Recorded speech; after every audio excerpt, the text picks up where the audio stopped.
people were bringing little children to Jesus for him to place his hands on them, but the disciples rebuked them. When Jesus saw this, he was indignant. He said to them, "Let the little children come to me, and do not hinder them, for the kingdom of God belongs to such as these. Truly I tell you, anyone who will not receive the kingdom of God like a little child will never enter it." And he took the children in his arms, placed his hands on them, and blessed them.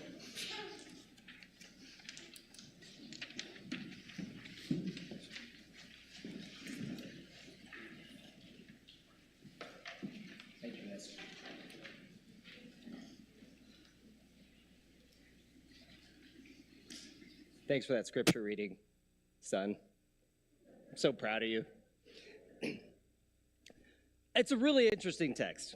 I've seen this situation before where there's a bunch of kids around and someone says, "Hey, could you get these kids out of here? They're loud, they're playing around, they're being kind of annoying. Get these kids out of here." And there are places where kids shouldn't be, right? Like many of you at Thanksgiving, you'll probably have the adults table and the kids table. Is that the case at some of y'all's houses? Or some of y'all's places? And the kids table is way more fun. But there's a lot of separation there a lot of times. As the families get bigger, kids go over there. Kids do not come and cramp our style at the old person table, okay? My kids are too old now, but we used to go to Great Wolf Lodge. How many of y'all been to Great Wolf Lodge? Is that a thing? Yeah, that's kind of a thing for a lot of people, right? And at Great Wolf Lodge, there are kids everywhere, right? Like you get in the pool and you're like this and kids are bumping into you and splashing you, and you get in the elevator and there's some kid dressed up like a wizard getting on there with you. You know, they're everywhere. And there's one safe haven, the adults only pool, where kids can't be. But I know one time I was in my safe haven and someone started bringing a kid into the adults only pool. Now, I normally don't chime in, but I was like, if you bring that kid in here, I will bully them. This is not a place for kids. So there's places where we don't want kids, right? There are some places where like, hey, this just isn't a kid place. Do not be in here. Places where kids don't belong. Maybe a lot of places. And so we get used to telling kids, oh, get out of here. But Jesus is showing us, hey, there is a place. This might be a place where you think kids don't belong. But they belong here. There's a place for them here. At this point in Jesus' ministry, he is so popular, so beloved, that people want Jesus to bless their kids. Jesus was the type of person you want around your kids. I can't think of any like world leaders or politicians that I want anywhere near my kids. Please do not invest in them. I do not trust you. But this is a real sign of trust. I mean, these people must think a lot of Jesus if they're saying, here, bless my kids. I mean, to me, that is the ultimate sign of trust. They really believe Jesus is someone special. But while this is happening, while these kids are coming, there's some people who think, we should get these kids out of there. So these disciples say, get these kids out of here. We don't want these kids here. But Jesus says no. And he speaks to the value of kids here. He says, let the children come to me. The kingdom of God is for such as these. Yeah, there's places where kids shouldn't be, but God's kingdom is not one of them.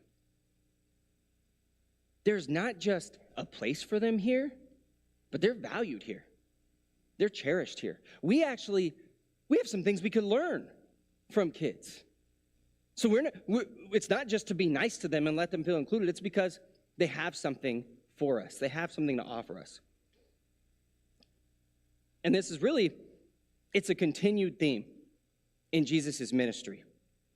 The people that are pushed to the margins of society. The people no one cares about. The people that are told, you aren't that important. You aren't that valuable. Jesus just values those people. The sinners and the tax collectors. The Gentiles and Samaritans. And here, even the children. Jesus shows they are valuable, they are loved, and they have a place in God's kingdom. Not only do they have a place, but they have something to offer. That's so important. And this is the kind of attitude we need to have with God, the attitude of a child, like we talked about in communion. A kid attitude is, it is holy, it is humble, and it is a trusting attitude towards God. Just complete trusting. God, you do it. I'm not going to try to do this myself. I'm not going to say, hey, God, I got it all figured out. I don't need you. I'm going to be like a child and just trust in you. That's the kind of attitude Jesus is encouraging here. And so if you've ever felt like disrespected because of your age, or felt like your voice doesn't matter because maybe you're a kid, and maybe if you're not a kid now, maybe you remember feeling, I remember feeling that way. I remember trying to sit at the adult table once and then being like, yeah, nice try. Go back over there with the kids. But maybe it's some other reason you felt like you've been told you aren't important. What you say shouldn't be heard. What you say doesn't matter. Maybe you felt that way. Maybe it was because your age, or maybe it was your socioeconomic status. Maybe all of us have felt that way at some point. But know that Jesus is saying, hey, you all are valuable. There's a place for everybody here. And you do have something to offer. You do have something to offer the community. I think that's important. So from Jesus, we believe, as did the early church, that children have a special place in God's heart, and thus a special place in God's kingdom. And because of that belief, early Christians, thousands of years ago, were the first people to found orphanages, because they believed even kids that don't have families are still important and still valued. And it was Christians in the Americas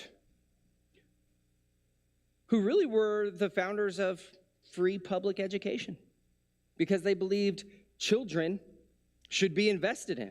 It was Christians who set up laws to protect kids, because Jesus showed that he valued kids. And so we, as a community of faith, also highly value kids.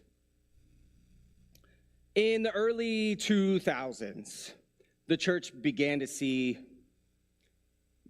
global church began to see a decline. And it really was kind of declining since the 70s, but there seemed to be a big drop-off in the 2000s. A big decline in attendance, and we're still kind of in it. But a big part of a big age group that was leaving was what we call millennials. I know a lot of us don't like to identify as millennials, but we really have a lot here. We really have a lot. Millennials are in their 30s right now. So that's you guys. Yeah, some people are like, oh, am I a millennial? Yeah, if you're in your 30s, if you're pushing 40, you're a millennial. So we got a lot of them here.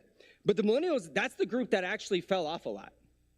And there's been a lot of books, there's been a lot of studies about what are we doing? We've lost this whole generation. What can we do to fix it? And there's not one catch-all answer to figure out why this has happened. There's a lot of things we could do. But one idea that comes up a lot is that the church needs to feel more intergenerational, meaning the different generations, the different age groups need to mix up a little bit more. With the idea being a lot of young people, they have this great experience in youth ministry, and then they graduate from the youth ministry and they feel like, well, now there's no place for me. Now I loved youth ministry, but now I don't feel that part. I don't feel connected to a big church. I don't have a place. And if you look, even us, in a lot of ways, a lot of churches are divided by age group, which is natural and it makes sense for programming, and you need to give instruction to people on their level, and that's good. But sometimes it gets to the point that we're so divided by age, it doesn't feel like a family. The connection is lost. And so I'd say Westgate, we're not the best at it, but it is one of our values to bridge the gap and make those intergenerational connections. We want to be an intergenerational church. One of the reasons I was drawn to Westgate years ago was that they had this intergenerational value. They really loved their kids. They really valued them. They really valued them being included. And this is still a value today. But I could see that kids weren't just something that was to be seen and not heard. We don't have that attitude here. The auditorium wasn't just a place where kids are spanked and told to be quiet, because that's kind of what I grew up with. We have the Sunday where we let the boys lead service. That's so empowering. We had at the time, it was the Give a Goat bucket. Now it's the blessing box to show kids. And one of our kids up here said it. Like, we like to serve, to let the kids have an opportunity to serve. I remember Rodney making it clear that, hey, loud kids in here, that's fine. That's a sign of life. We can have that here. But we have things like the Children's Christmas program, the baby blessing, all these things that show this is a church that values and celebrates children. And something I've been telling our new members is the church Christmas program, it's not just a horse and pony show for the parents to come to. This is something where we're investing in our kids, we're valuing our kids, and the whole congregation comes. Even if you don't have a kid or a grandkid in there, the whole congregation comes because we want to support these kids and these families. The silent auction is something it's been a tradition now for a while, but it's a great example of how this congregation supports our youth ministry students. Not just by saying it, not just by saying good job, but by investing in them, donating to them, but also entrusting the kids to babysit our kids, and trusting the kids to mow your lawns. And those are neat ways to make additional connections. So I love the silent auction. It's one of those things as we talk about traditions and traditions losing kind of their meaning. That's one that if we just had all the money in the world, I would still want to do because of all the connections made through the auction and how it communicates of value to the students. Because we believe that when our kids feel connected to and supported by the entire church, not just their youth minister, not just youth ministry volunteers, but the whole church and the wider congregation, they're more likely to stay faithful to God and the church when they're not just connected to the youth ministry, but the whole church. And the way that kids are raised up here, it is reflective of who our kids are at school and who our kids are on their athletic teams. It seems like any time I go and watch these kids play sports, cross country or basketball, volleyball, football, before the game, when the team's huddled up, they'll say a prayer. And you know who's leading those prayers? Westgate kids. I've seen both of my kids. I've seen Paxton and Layla do it. I've seen Jackson lead the prayer on the football field. Maylee, Kaylin. It's our kids leading those prayers. Does that not make you proud? That's the kind of church we are.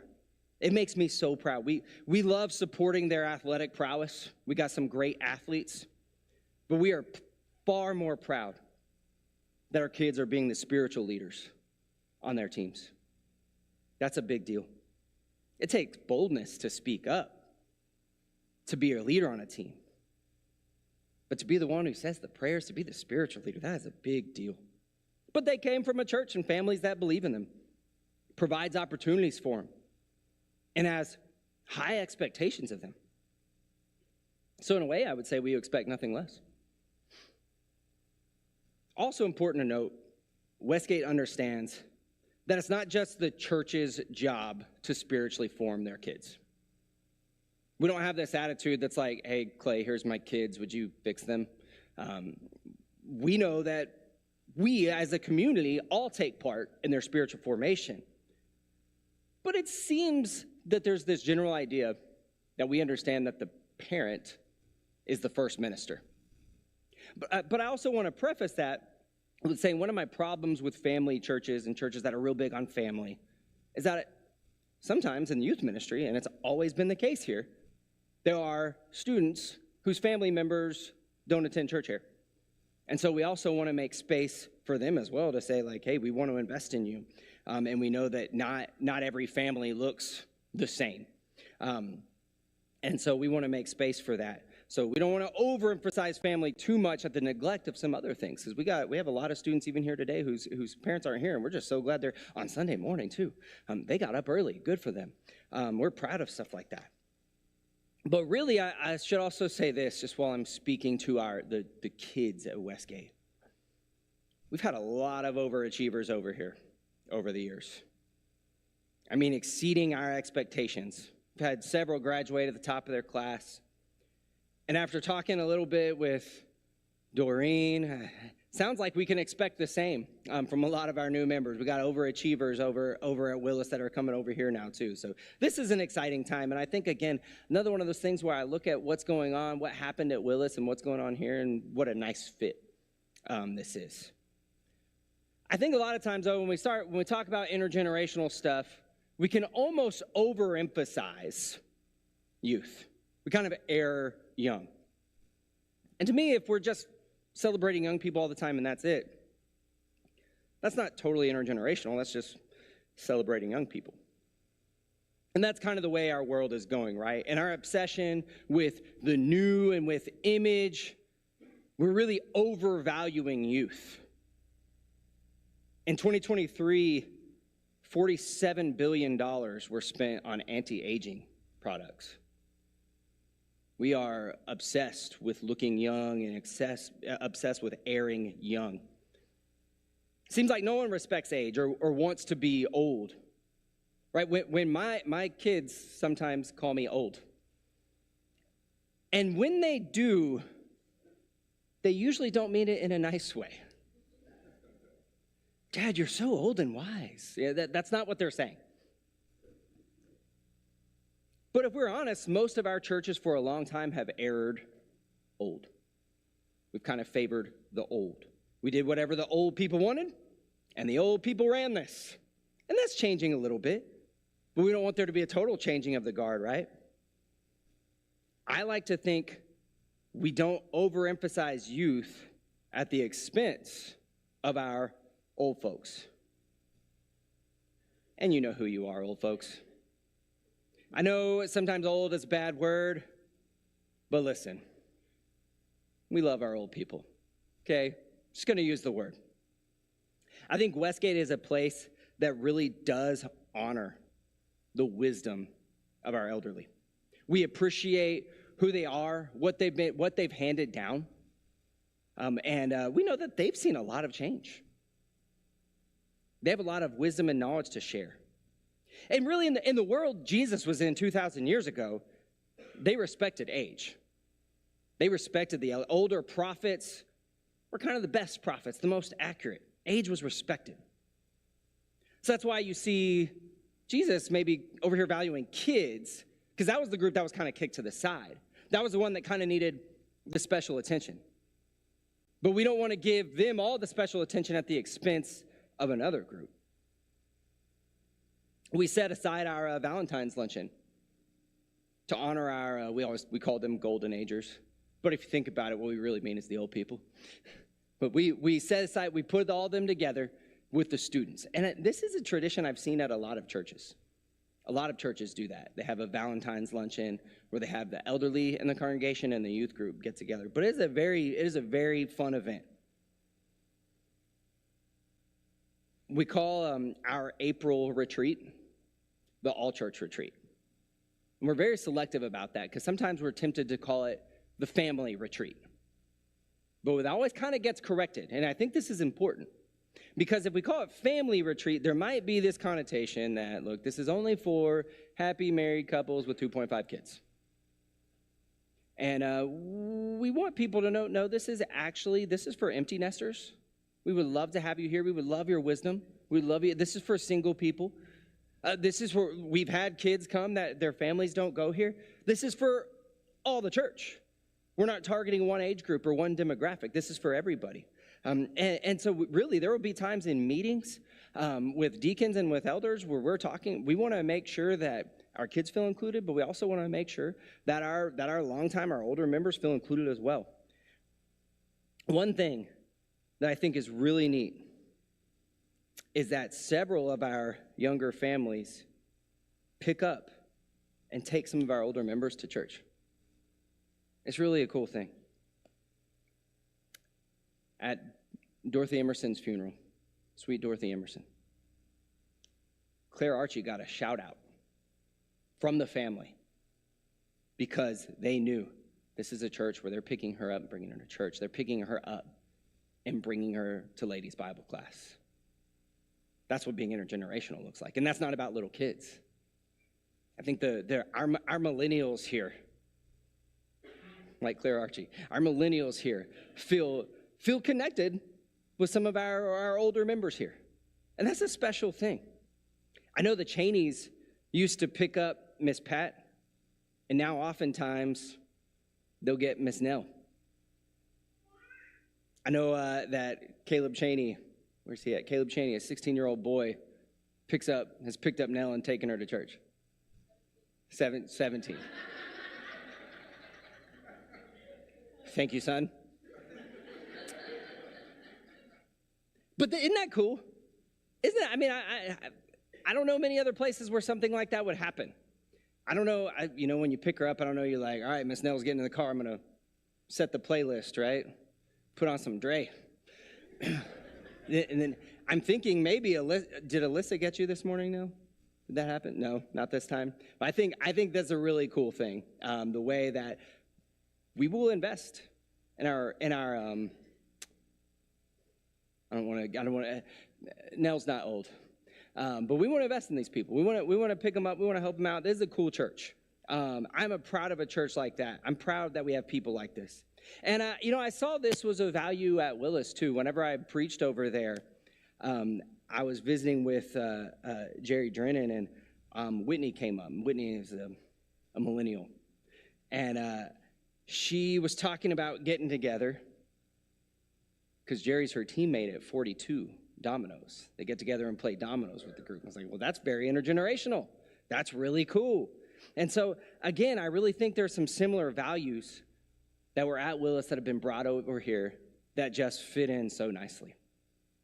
This is a church that we don't just love the young people. We don't just celebrate the young people. We want to celebrate, the people who've gone on before us. The people who've been there and done that. We want to learn from them. We want to invest in them. We want to value them. And maybe we're not always the best at either of these things. There's always room for growth. But these are values that are intentional, that are in our mind, that are set in front of us, that we work towards. But this morning, I want you to know, we have a God who values all people, regardless of age. And we want to follow in those footsteps. There's no one who's too young or too old to be part of this church. No one too uneducated or overeducated to offer something to this church. No Christian too new to not be able to find a place here.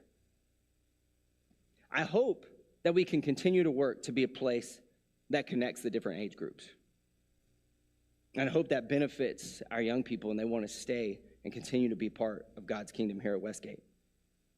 I hope that we can see people as Jesus does, not as people to be silenced and sent away, but as people to be welcomed and blessed.